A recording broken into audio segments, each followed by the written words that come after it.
Dr. Martin Luther King Jr. was treated during his day in an illegal manner, but he was treated as today's terrorist. Honestly, the reason you exist is because of the failures of the media. And we have to make that very clear. The American people, the inquisitive American people, and those who are interested in finding out answers to their questions have turned to alternative media, have turned to the internet, have turned to citizen activists who are doing the same thing. They grab a camera and they go out and they seek the truth. And then when they put their newfound production skills together, they tell us the truth. And so that's how Loose Change even came to exist, because you couldn't count on CBS, NBC, ABC, Fox, CNN, UPN, WB, BET, MTV, VH1. You couldn't count on them to tell us the truth. And so you had to take it upon yourself to tell the American people the truth. First of all, for yourself, to tell yourself the truth, to inform yourself of the truth. And then, once learning the truth, you felt compelled to tell other people the truth, to share that truth. I can tell you, as someone operating in the political milieu, that perhaps the most important question that remains unanswered is, who are we? Well, I think litigation, if the issue is subpoena power, litigation is one way to deal with that. Obviously, we've been through the congressional route, and as Congress is currently constituted, that's not going to work. So, again, what we now know is because of people power. And I think we have to go back to people power. The last bill that I introduced during my previous tenure in Congress, during 2002, was a piece of legislation that would have allowed the family members to participate in the Victims' Compensation Fund and not lose their ability to sue. It is clear to me that the construction of, or the construct of the Victim Compensation Fund was to quash the ability of the family members to have that necessary subpoena power to get at the truth. So litigation is always an answer. But what we've learned from the COINTELPRO experience is that in order to have successful litigation, you've got to have good lawyers. And what the counterintelligence program sought to do was to stymie legal actions by stacking the deck with bad attorneys. And we saw that happen, for example, after the murder of Dr. Martin Luther King Jr., with this intense effort to make sure that James Earl Ray had the right attorneys, who actually were the wrong attorneys, who were trying to get him to plead guilty so there wouldn't be a trial at all. So we've got to get as much onto the public record as possible, and that is going to be forced. That is not something that is going to happen miraculously out of the concern that the government authorities have for the well-being of the American people or the global community. We've already seen that that's not going to work.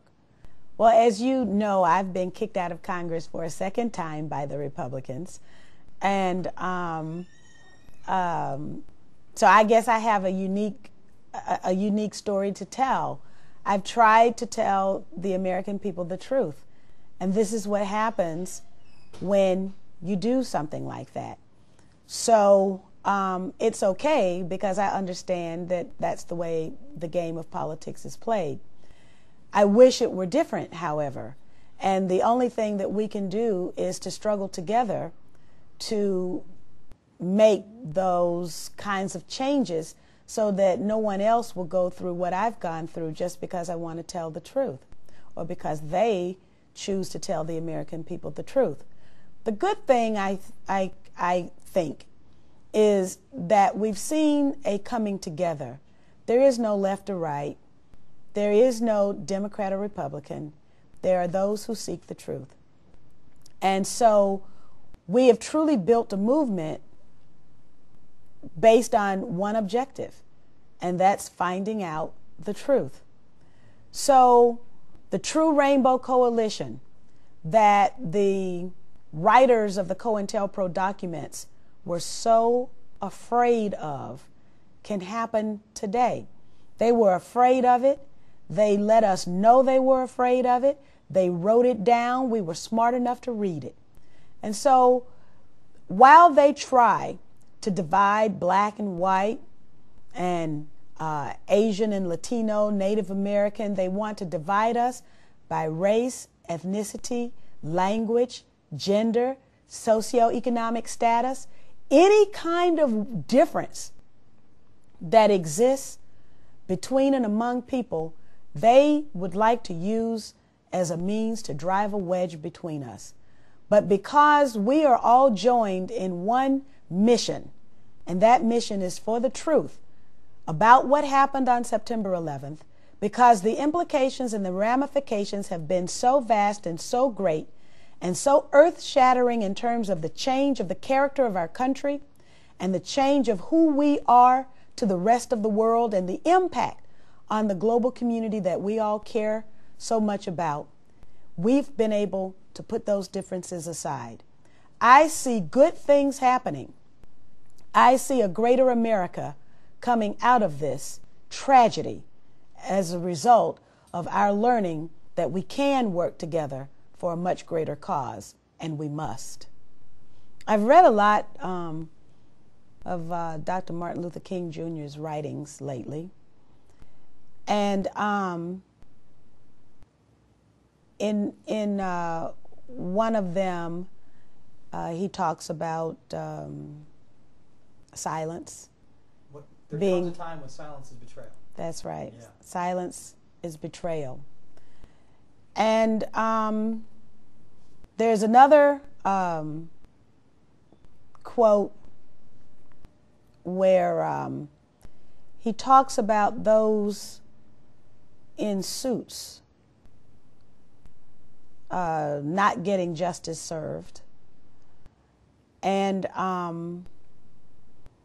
you know, we've seen that happen even in his own murder, that those responsible for his murder walk the streets freely and find America as a safe haven. In much the same way that those who have done America's dirty work over the years, for example, in Haiti, Emmanuel Constant, who was the CIA paid leader of FROP, walks the streets of America with impunity, even though people were murdered on the streets of Haiti by the organization that he founded that was supported with U.S. tax dollars. So justice, another one of those King sayings, justice delayed is justice denied.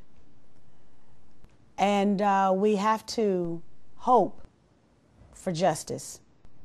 But unfortunately, I don't see justice coming to the real purveyors of deception, violence, death, and destruction, who are holding the realms of power in our country.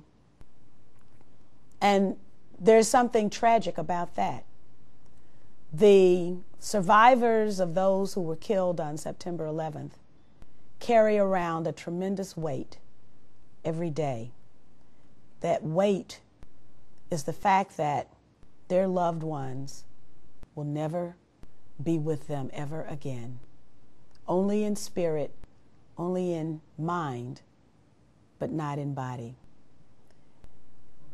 Given the United States' long history of false flag terrorism attacks, starting with McKinley in the Maine, moving on to even Gulf of Tonkin, to get us entrenched into Vietnam, Gladio, the overthrow of the Chilean president, overthrow of Mossadegh in Iran, is it more likely that 9/11 was carried out by 19 Arabs with box cutters, or that this is a false flag operation by a cabal within the government?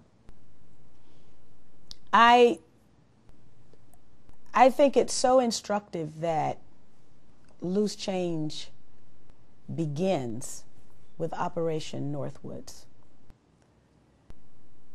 There is no understatement possible when one refers to Operation Northwoods, because they wrote it down.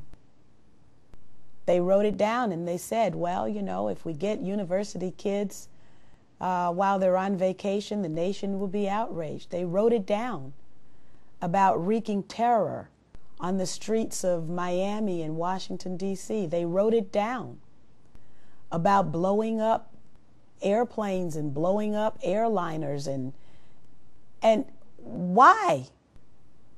So they can have a war? In that case, it was war against Cuba.